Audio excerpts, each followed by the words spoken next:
your name came up because of this offer for you to run the Department of Navy if you'd get out of the race in Pennsylvania. Did you feel like there was a connection there when the president made that offer to you? You know, it's interesting. Something happened last July before I got in the race, and I never got asked about it. All of a sudden, someone asked me, and you know, I answered it honestly. I just said yes, but I didn't go beyond that. And actually, Joe, I don't think I should. All right. I still don't understand. You know what? He admitted that he got the Secretary of Navy offer there, because obviously if he had not, he would have clarified it. And if anything, that was, if he wasn't answering the question in some way, that was a very lame attempt not to answer the question, because I see him answering the question. Shall we replay it again? Well, Jeffrey Sachs was laughing here yesterday because it was clear that he got offered the post of Secretary of Navy, right? You were asked by Chuck. Yeah. When did he say that? Am I wrong? But did he? Well, he said that also on our radio show. Every time he came, he said, we'd say you got offered Secretary of Navy and you returned it down. And tries to sort of deflect the answer by saying, you know, I learned in the Navy that you are accountable. And so I said yes.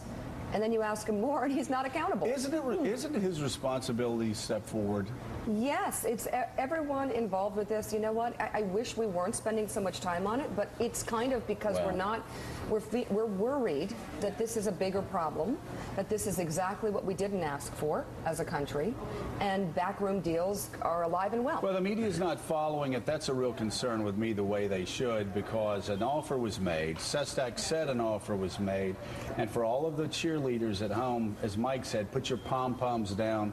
This is a serious, serious problem because the White House will not answer it. And Sestak won't answer it. Neither side will clear it up. And this is such an easy thing to clear up. Well, hold on, Mika. This is the most important point. Okay. If it were easy to clear up, it's a layup. It's a layup. Yeah. Hey, listen, Sestak, you just say this, and we'll just say that, and it's not a crime, and everybody's fine. But the fact that they've let this go on for a week now shows that there's something serious there. Well, I guess the other benefit of the doubt here, the other potential is that Sestak's crazy and made it up and now is stuck caught in a lie. But you know what? If he's a candidate for the U.S., I want to know that. Don't you? Don't you want to know? All they had to do, all that Robert Gibbs of the White House had to do was say, you know, prior to the official entrance into the campaign, we did discuss some options with Admiral Sestak. But he was not offered a job. But could he make that statement today if that was his answer? I think so. Yeah, but there is something bigger going on here, and why the media allows it to continue to stay out there and just have the White House say, "Oh, just trust us, there's nothing there." Okay. It is media malpractice, and a lot of people.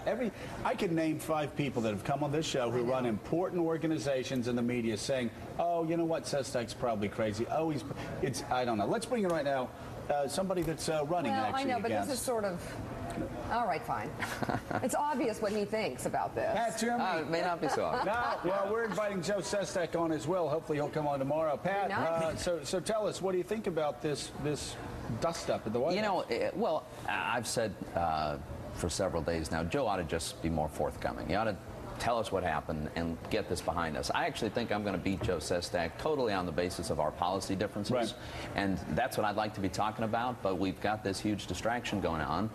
And we ought to clarify it. Why won't he just come out and say it? I don't know. It doesn't make any sense to me. Well, I thought he said, hey, I'm a Navy guy, I'm forthright, I'm going to tell you everything, I'm accountable. Right, and Joe's campaign message is that he puts principle ahead of his party. Well, looks like somebody in his party did something pretty wrong. He ought to just explain what he knows and let us move on. And if he did something wrong, if he misspoke misplaced his words, I have to imagine you have some real color on what's going on here. I mean, this guy is on your other side, so you've probably spent the past week trying to figure out what really happened. Do you have anything more for us? Absolutely not. I don't know. You know, I certainly wasn't in the room or on the phone when this conversation occurred, so I don't know anything more than you do. Well, as far as the color goes, people around the table have told us off the record that Rahm Emanuel offered him a job. I know that. Well, that's pretty colorful, dude. What do you want? What Pat is saying is this just fell into his lap.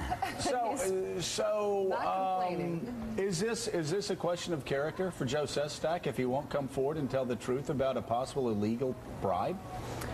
I think it's a problem. I think it is a problem because we know there's a very straightforward criminal statute that says you can't offer a federal job in return for political favor, and it looks like that's what Joe is suggesting happened. Anybody ever offer you a job? I've been offered jobs, but nothing to do with politics. You know. But people say, though, this goes on all the time. You hear so that. let it go. You know, it's No interesting. big deal. I challenged Arlen Specter in 2004 in a Republican primary, and the entire Republican establishment was against me, didn't want me in the race. Nobody offered me a job. There was never any discussion of hinting around about it, even. Let's talk about policies. Why are you better than Joe Sestak for the people of Pennsylvania? Well, I think most people in Pennsylvania believe that the federal government has veered too far to the left here. A huge expansion in the size of government, the cost of government spending, serial bailouts, nationalizing whole industries, government control of the economy in ways as, you know, the energy sector, healthcare. It's just too much. Do you disagree with and it's Newt unaffordable. Gingrich? Do you disagree with Newt Gingrich, who said that we're endangering our way of life, that we're moving towards Nazis and Soviet-style leadership? Was that hyperbolic? That sounds hyperbolic to me, but I will say that we are creating an unsustainable level of debt. Is that reckless speech? I haven't seen the comments, Joe. That doesn't sound. Is it reckless speech for Glenn Beck to call President Obama a racist? Yeah, I don't share that view about President Obama. I think he's mistaken on policy, but I wouldn't call him a racist. Do you condemn that type of talk, though? Don't you think Republicans should condemn that type of talk, comparing the president to Hitler or Stalin? Yeah, if any, I I haven't seen that, but if someone is making that comparison, I think it's ridiculous. What about we just have to check off the list here, baby. Do you support the Civil Rights Act of 1965? Yes, I do. I always Do you have. support Americans' Disability Act? Yes, I do, and I always have. Okay, Social Security, Medicare, Medicaid. Do you support it? I support them. I think we need to fix them. Are we going to have to raise? Are we going to have to raise? Of course, we're going to have to raise the age of Social Security. Everybody knows that. I'm just going to ask you, as a politician running in the heat of a political battle, will you now say that for people 55 and younger, we've got to raise Social Security retirement age from 65 to, say, 70? I've got a whole chapter in my book where I specifically lay out how I think we should reform Social Security, and I'd like to see us give young workers the option to accumulate savings as a transition. How about raising that age from 65 to 70? Depending on what you do with the benefits as a trade-off versus accumulated savings. What's the hard choice? What's the cut? What's the tough love that you'd have to give to make this deficit reduce and to control our spending? Yeah. Tell me what the tough choice would be, the bad medicine that people would have to swallow. Well, I don't want to hear the good stuff. Yeah. We've got to stop the subsidies that we have. We have huge corporate welfare programs, huge agricultural subsidies that we can't afford. We can't keep expanding the entitlements. I mean, we have two huge entitlements. Haven't figured out how to pay for them, and we just created another one. And we expanded eligibility for Medicaid. All of that stuff sounds good, but it's totally unaffordable. We're on a trajectory. Were you in Congress in 2004? I was, yeah. Did you vote for the Medicare drug prescription plan? I voted against it. God bless you, I sir. Thought it was unaffordable. The George Bush plan, $7 trillion. Was that about as reckless a thing as we could have done fiscally? I thought it was a big mistake, and we shouldn't have done it. Mike, final question. What program, give me one or two programs you'd like to go in and cut right now in terms of spending? Well, I've said, how about we rescind the unspent portion of the stimulus bill? I mean, this thing is huge transfers to other levels of government, mostly state governments. It does not generate the kind of job growth that they said it would. I'd say just rescind the How much money is that? Oh, that's hundreds of billions of dollars. Really? 40% of it's actually. You know who agrees with him? Dr. Jeffrey Sachs, Obama supporter. Yeah. Boy, he's amazing on the deficit and the debt, Jeffrey Sachs. We're on an unsustainable track right now. How long till we're greased if we keep spending? It's hard to say. There's reasonable projections. By 2020, we're at 100% GDP. Our debt. Our debt. Greece is what, 150%? Okay. Social Security means testing?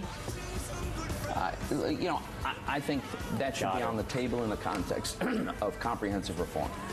Yeah. All right, Pat Toomey, thank you very much. Nice to have you back on the show. Good to have you. Pat, come back, and we'll have you back here when we don't talk about Joe Sestak's pride. Oh, no, I think he's good. I think he liked it. Good talking to you. Thanks. Coming up. Let's get Joe on tomorrow.